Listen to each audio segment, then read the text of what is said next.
learners! Welcome to our final lesson on lines and angles. This time, we'll talk about applying our knowledge on angles and lines to figure out things like how high or how far things are from each other based on angles and lines. In this lesson, you will learn about the Pythagorean theorem. It is used to solve the unknown side of a right triangle like what we see in this image.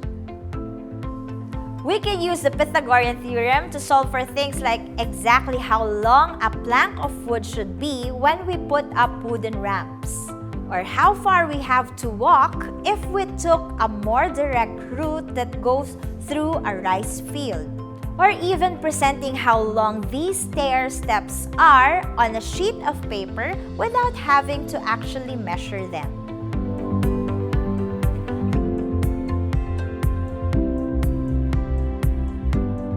Let's look at the figure we had once more. See how the ladder and the ground formed a right angle? This means a right triangle was formed together with the slide. A right triangle is a triangle with a right angle. The side opposite the right angle is called the hypotenuse.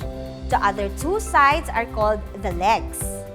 To compute for the length of a side of a triangle, we use the Pythagorean theorem, which states that in a right triangle, the square of the hypotenuse is equal to the square of one leg plus the square of the other leg.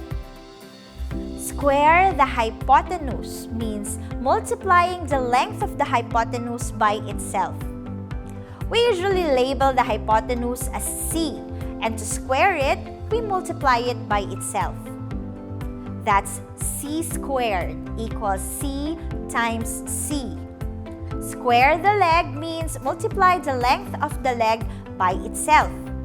Legs of a right triangle are usually labeled as A or B.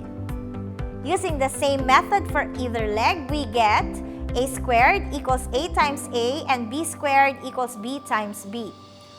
Writing down the Pythagorean theorem, we get the formula c squared equals a squared plus b squared. Now that we know what the formula for the Pythagorean theorem is, we can finally solve for the length of the slide. Let's go through a series of steps to do just that.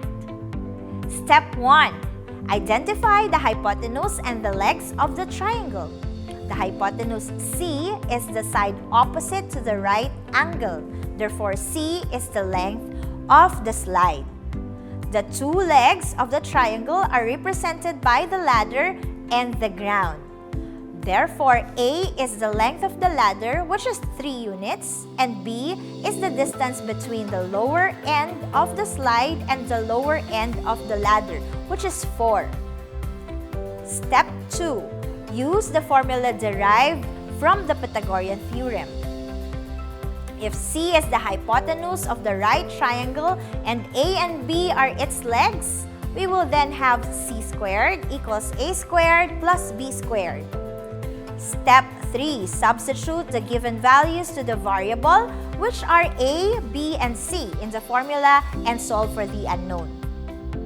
Step 4. To get the final answer, we need to remove the exponent of the term on the right. We do this by getting the square roots of both terms on the right and left like this. This means the length of the slide is 5 units long. Let's look at another example. Let's say you're a spear fisherman who's out at sea with other spear fishers. The eldest in your group says the best-selling fish you can catch are usually found 12 meters below sea level, close to the reef. If your boat is anchored about 5 meters away from where the fish are, how far you need to dive towards the reef to get to the best fish? Step 1. Identify the hypotenuse and the legs of the triangle. The distance that the diver must travel is the side opposite to the right angle. This means that the said distance represents the hypotenuse of the triangle. Therefore, C is the distance that the diver must travel.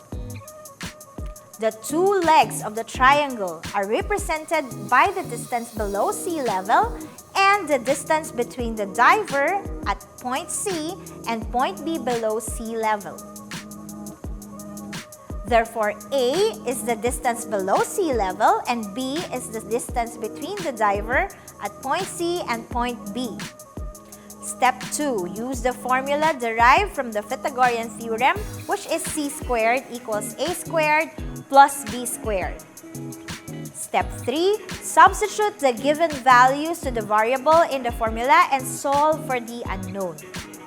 Step 4. Get the final answer by getting the square root of both sides of the equation. This gives us a measurement of 13 meters, which means that the diver has to travel 13 meters underwater to reach the reef. Here's something for your kids, though it is a bit tricky.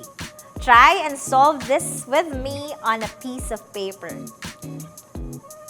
Let's say one of your kids is flying a kite at a height of 17 meters from the ground. Your kid is holding the string roughly 12 meters away from the point directly below the kite. If the end of that string is being held 1 meter from the ground, how long is the string of the kite? Let's go through the steps once more. Step 1. Identify the hypotenuse and the legs of the triangle. The length of the string of the kite to the boy is the side opposite to right angle or the hypotenuse of the triangle. The two legs of the triangle are represented by the height of the kite from the ground minus the height where the end of the string is being held and the distance of the boy from point B. Therefore, A equals distance of the boy from point B and B equals the height of the kite minus the height where the end of the string is being held, which is 16. Step 2. Use the formula derived from the Pythagorean theorem, which is c squared equals a squared plus b squared. Step 3. Substitute the given values to the variables in the formula and solve for the unknown. Step 4. Get the final answer by getting the square root of both sides of the equation. What did you get as the length of the string? Yes, that's right. The length of the string is 20 meters. Before we end this lesson, let's look back at what we learned. The Pythagorean theorem states that in a right triangle, the square of the hypotenuse is equal to the square of the leg plus the square of the other leg. If C is equal to the hypotenuse of a right triangle and A and B are its legs, that then gives us the formula c squared equals a squared plus b squared. In solving problems which involve right triangles, we follow these steps. Step 1. Identify the hypotenuse and the legs of the triangle. Step 2. Use the formula derived from the Pythagorean theorem. Step 3. Substitute the given values to the variables in the formula and solve for the unknown. Step 4. Simplify to get the final answer. That's it for our lesson on lines and angles, mga ka-learners. How did you find the lesson? Were you able to learn something new and apply it to your everyday life? If you did, congratulations!